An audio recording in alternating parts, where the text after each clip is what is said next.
Assalamualaikum warahmatullahi wabarakatuh. Waalaikumsalam warahmatullahi wabarakatuh. Nama saya Hilmia Zahara, NPM 191200068. Sebelum memulai pembelajaran, marilah kita berdoa terlebih dahulu. Berdoa dipersilakan.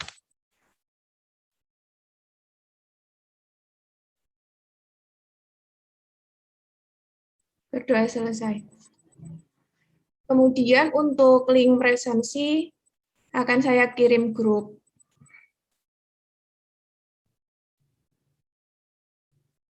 Udah ada? Sudah. Selanjutnya saya akan share screen materinya.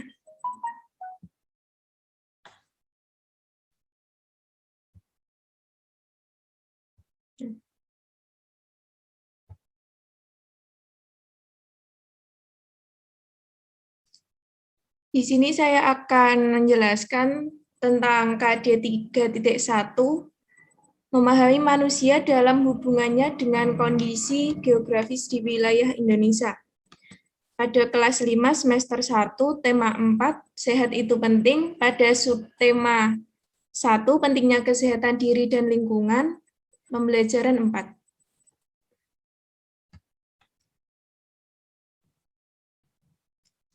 Kompetensi dasar yang akan diraih pada pembelajaran kali ini: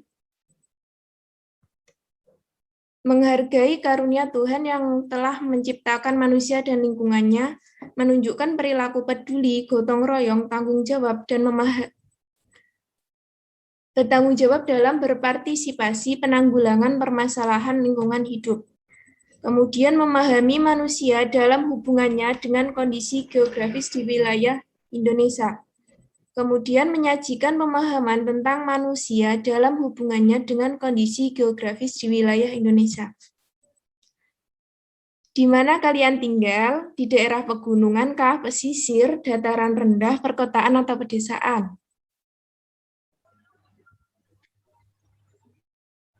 Di pedesaan. Nah, Di perkotaan. ya. Kemudian kita akan membahas tentang apa itu letak geografis. Letak geografis merupakan letak suatu daerah atau negara dilihat dari kenyataan di permukaan bumi.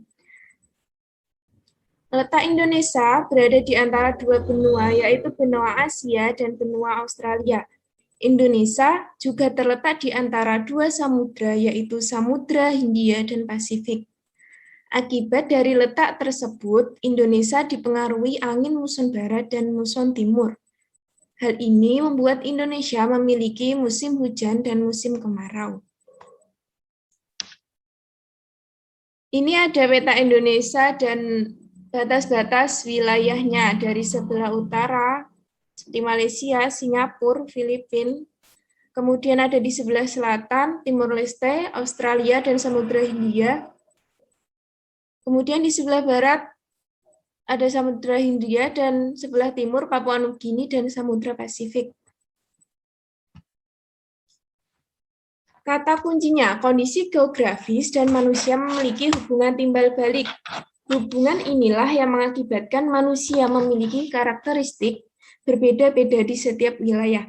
Misalnya, semisal kondisi geografis baik, manusia kualitasnya baik, dan ini semua hubungannya timbal balik.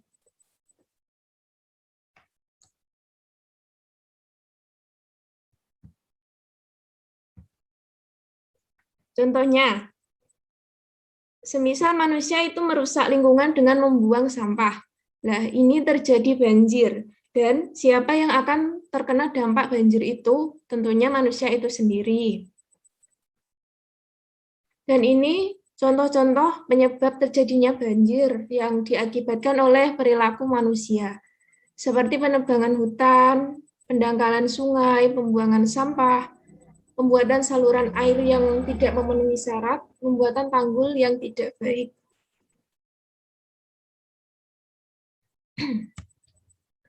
Kemudian ada corak kehidupan penduduk Indonesia. itu ada 3, yaitu corak daerah pantai, daerah dataran rendah, dan dataran tinggi. Corak daerah pantai, mata pencahariannya sebagai nelayan. Beberapa pantai digunakan sebagai pelabuhan, sarana transportasi bongkar muat barang. Pemukiman membentuk pola memanjang atau linier mengikuti garis pantai. Karena suhu udara panas, penduduk pantai memiliki kulit agak gelap dan nada bicaranya tentu lebih keras karena itu kalah sama angin. Kemudian ada corak penduduk dataran rendah. Daerah ini adalah daerah yang penuh kedinamisan, kegiatan penduduk yang sangat beragam. Mata pencaharian dimanfaatkan untuk pertanian, perkebunan, peternakan, kegiatan industri, dan sentra bisnis lainnya. Kondisi sosial khususnya pedesaan masih sangat mematuhi adat istiadat. Rumahnya biasanya terbuat dari bahan hasil yang dihasilkan di daerah sekitar. Kemudian ada corak daerah dataran tinggi. Biasanya iklimnya sejuk dengan cadangan air yang sudah banyak berkurang, seperti pegunungan. Kemudian mata pencaharian terpusat pada pertanian dan perkebunan, misalnya kopi, kina, berbagai jenis buah, dan sayuran.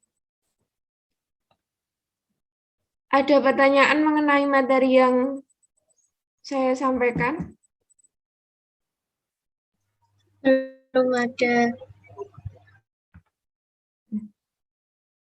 Nah, untuk pembelajaran luringnya, saya menggunakan media konkret poster seperti ini, yang berisi poster peta Indonesia dan peta wilayah Jawa Tengah, beserta contoh bencana alam yang disebabkan oleh perbuatan manusia.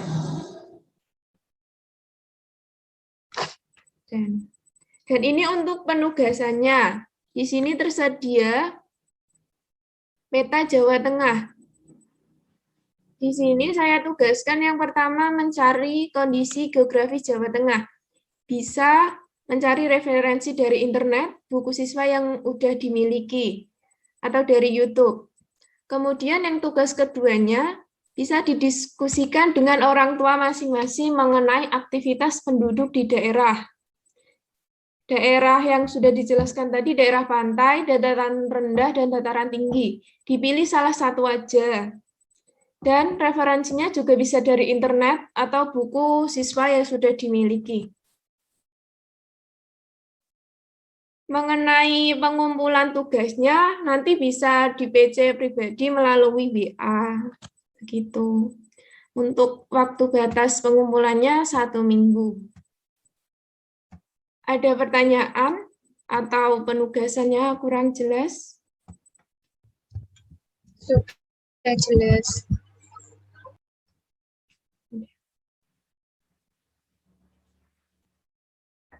Oke, pembelajaran saya tutup. Tetap semangat, jaga kesehatan meskipun belajar di rumah. Wassalamualaikum warahmatullahi wabarakatuh. Waalaikumsalam warahmatullahi wabarakatuh.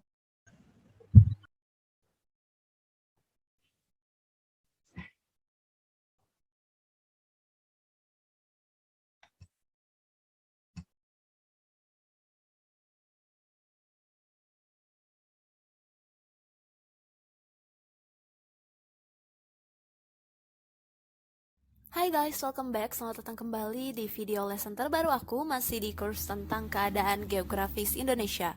Kali ini di lesson yang ini aku bakalan ngejelasin tentang hubungan dari kondisi geografis dengan kehidupan penduduk Indonesia. Jadi seperti yang kita tahu, kita kemarin udah banyak ngomongin tentang masalah yang berhubungan dengan geografis dan geografis gitu ya. Tapi kita kayak belum tahu apa sih itu pengaruhnya buat masyarakat, apa sih efeknya, dampaknya buat masyarakat atau buat penduduk Indonesianya sendiri. Sekarang di lesson ini aku bakalan bahas itu semua gitu. Jadi buat kalian yang penasaran, buat kalian yang mau tahu, langsung aja ditonton video lessonnya sampai selesai. Oke, jadi yang perlu digarisbawahi nih ya, kalau kondisi geografis dan manusia itu memiliki hubungan timbal balik. Ini yang perlu di-highlight. Jadi ketika kondisi geografisnya misalkan baik, manusianya juga bakalan baik, kualitas hidupnya baik gitu. Kecuali atau misalkan tapi kalau kondisi geografisnya ini buruk, manusianya itu juga bakalan buruk gitu. Jadi sama, kalau geografisnya bagus ya masyarakatnya juga bagus. Dan ini tuh terjadi timbal balik. Jadi kalau misalkan manusia nih ya ngancurin atau merusak kondisi geografis, misalkan merusak lingkungan, siapa yang kena? Ya manusia juga gitu, karena itu timbal balik. Ketika si kondisi geografis ini memberikan manusia hal yang baik, ya harusnya manusia juga timbal baliknya dengan memberikan hal yang baik juga, nggak merusak pohon atau merusak berkat yang udah dikasih gitu dengan kondisi geografis Indonesia yang segimana menguntungkannya, seperti yang udah kita pelajarin. Tapi ketika kondisi geografisnya ini dirusak oleh manusia, ya udah, kondisi geografis ini juga akan memberikan timbal balik yang buruk buat manusia. Jadi hubungannya tuh timbal balik gitu. Nah, hubungan inilah yang nantinya bisa mengakibatkan manusia itu punya karakteristik berbeda-beda di setiap wilayahnya. Jadi kalau misalkan orang yang tinggal di pesisir pantai, itu pasti akan beda corak kehidupannya, mata pencahariannya, gaya bicara, bahkan terus juga kondisi fisiknya bakalan beda dengan orang yang tinggal di dataran tinggi atau misalkan orang yang tinggal di dataran rendah. Itu bakal beda. Dan di sini kita akan mengkajinya bareng-bareng sama-sama, oke? Nah, kita lihat dulu. Aktivitas penduduk di suatu daerah pun itu sangat dipengaruhi oleh kondisi geografis, terutama kondisi fisiknya. Kondisi fisik itu ada apa aja sih? Kondisi fisik itu yang pertama ada iklim, terus juga ada topografi, terus ada jenis dan kualitas tanah, sama ada kondisi perairan. 4 kondisi fisik inilah yang selanjutnya menentukan atau mempengaruhi kondisi geografis Indonesia dan menentukan juga aktivitasnya gimana. Jadi kalau iklimnya tropis pasti beda dong aktivitas penduduknya kayak gimana. Atau kalau misalkan topografinya curam, daerahnya itu dataran tinggi dan sebagainya, itu juga pasti bakalan beda dan bakalan mempengaruhi aktivitas penduduknya. Terus juga kalau misalkan jenis dan kualitas tanahnya beda, pasti itu juga bakalan mempengaruhi aktivitas penduduknya. Sama juga dengan kondisi perairannya. Pokoknya saling mempengaruhi. Kalau ininya berubah atau ininya berbeda, sama-sama berbeda, ya aktivitas penduduknya juga bakalan berbeda. Nah, cara kehidupan penduduk di Indonesia kita bisa bagi jadi 3. Ada di daerah pantai, ada di dataran tinggi, dan ada di dataran rendah. Kita bakalan bahas satu-satu. Tapi untuk yang daerah pantai bakalan aku bahas di lesson ini, dan untuk dataran tinggi dan dataran rendah bakalan aku bahas di lesson berikutnya. Oke, kita langsung aja masuk ke